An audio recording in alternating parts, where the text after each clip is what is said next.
Assalamualaikum warahmatullahi wabarakatuh. Halo semuanya, perkenalkan kami dari kelompok 7 akan mempresentasikan mengenai peran kepemimpinan dalam membangun budaya organisasi di jenjang tinggi. Sebelum dimulai, izinkan kami untuk memperkenalkan diri. Nama saya Adrian Aryan Ibrahim. Nama saya Zikri Zara Sumantri. Nama saya Vivi Tahani. Nama saya Kansa Nabila. Nama saya Salsabila Dananda. Baik, selanjutnya kami akan menjelaskan tentang materi yang tadi kami beri judulnya ya. Stay tune. Oke, beranjak pada sisi pertama dari pembahasan kita kali ini, kita akan membahas tentang elemen kunci budaya organisasi pada awal-awal ini. Nah, seperti yang kita tahu bahwasanya organisasi entah itu dimanapun adanya, tentunya ada yang namanya budaya di dalamnya. Karena apa? Karena tentunya dalam suatu organisasi diisi oleh berbagai macam seseorang. Nah, dalam budaya organisasi ini itu terdapat beberapa elemen kunci. Yang pertama yaitu nilai. Lalu yang kedua adalah norma dan keyakinan. Yang ketiga adalah simbol, ritual dan cerita. Yang keempat adalah gaya komunikasi dan hubungan interpersonal. Nah, dari adanya elemen-elemen kunci ini juga dipertegas dan juga dijelaskan oleh aktor yang bersangkutan. Menurut Denison pada tahun 1990, budaya yang kuat akan meningkatkan efektivitas dan daya tahan organisasi, terutama saat menghadapi suatu krisis seperti itu.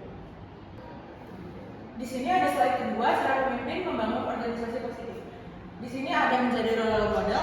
Pemimpin harus walk the walk. Kalau nilai utama perusahaan itu adalah transparansi, maka pemimpin pun harus terbuka tentang keputusan yang sulit. Yang kedua ada menciptakan visi yang inspiratif. Nah, di sini visi bukan sekedar kata-kata di dinding. Jadi lebih tepatnya narasi yang menggerakkan hati. Terus yang ketiga ada mendorong partisipasi karyawan. Di sini maksudnya adalah ajakan untuk ikut membentuk kebijakan, bukan sekedar menjalankannya. Contoh sesi town hall yang benar-benar mendengar. Yang terakhir ada konsistensi antara nilai dan praktik nyata. Nah, misalnya saat pemimpin tetap berdiri bersama timnya saat lembur atau hadir di acara keluarga karyawan. Terima kasih.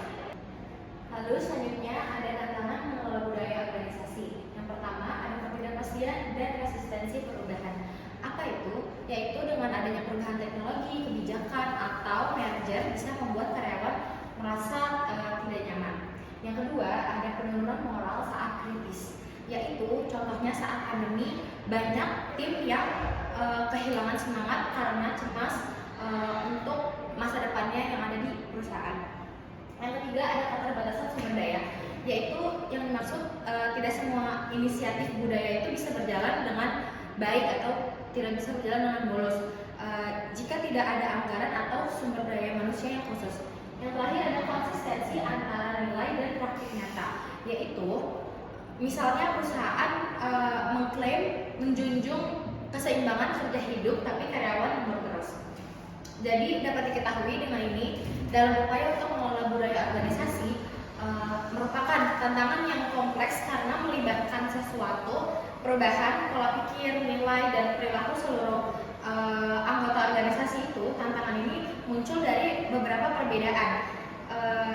Yang dimaksud adalah latar belakang individu, resistensi terhadap perubahan, serta kesulitan dalam menyelamatkan budaya dengan visi dan strategi organisasi. Nah, selanjutnya di sini ada situasi studi kasus.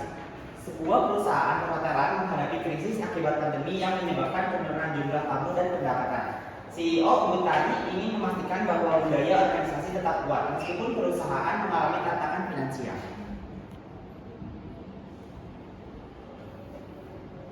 Oke, ini berikut tantangannya. Yang pertama itu ada karyawan merasa cemas akan stabilitas pekerjaan, dan yang kedua motivasi menurun karena pengurangan jam kerja dan insentif.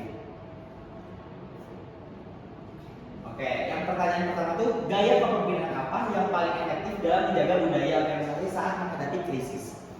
Jawabannya itu gaya kepemimpinan paling efektif yaitu gaya kepemimpinan transformasional, menginspirasi, empati, fokus pada visi bersama. Contohnya tuh Butari rutin berdialog dengan karyawan, memberi penguatan secara personal, penjelasan humanis. Di tengah ketidakpastian, karyawan butuh pemimpin yang hadir, bukan sekedar mengarahkan. Kehangatan dan kepedulian adalah bagian dari kepemimpinan yang efektif. Pertanyaan selanjutnya mengenai studi kasus tersebut yaitu bagaimana pemimpin dapat menjaga moral dan keterlibatan karyawan selama masa sulit. Yang pertama, pemimpin dapat mengikuti kursus, membaca buku atau libatkan dalam pengambilan keputusan. Maksudnya di sini pemimpin dapat mengaplikasikan ilmu-ilmu yang didapatkan selama kursus atau membaca buku. Nah, di sini juga dalam pengambilan keputusan pemimpin hendaknya meminta pendapat dari para anak buahnya. Kemudian yang kedua, terapkan sistem penghargaan kecil tapi bermakna. Maksudnya ketika ada karyawan yang berhasil menerapkan budaya ini secara konsisten, pemimpin hendaknya memberikan reward yang sepantasnya.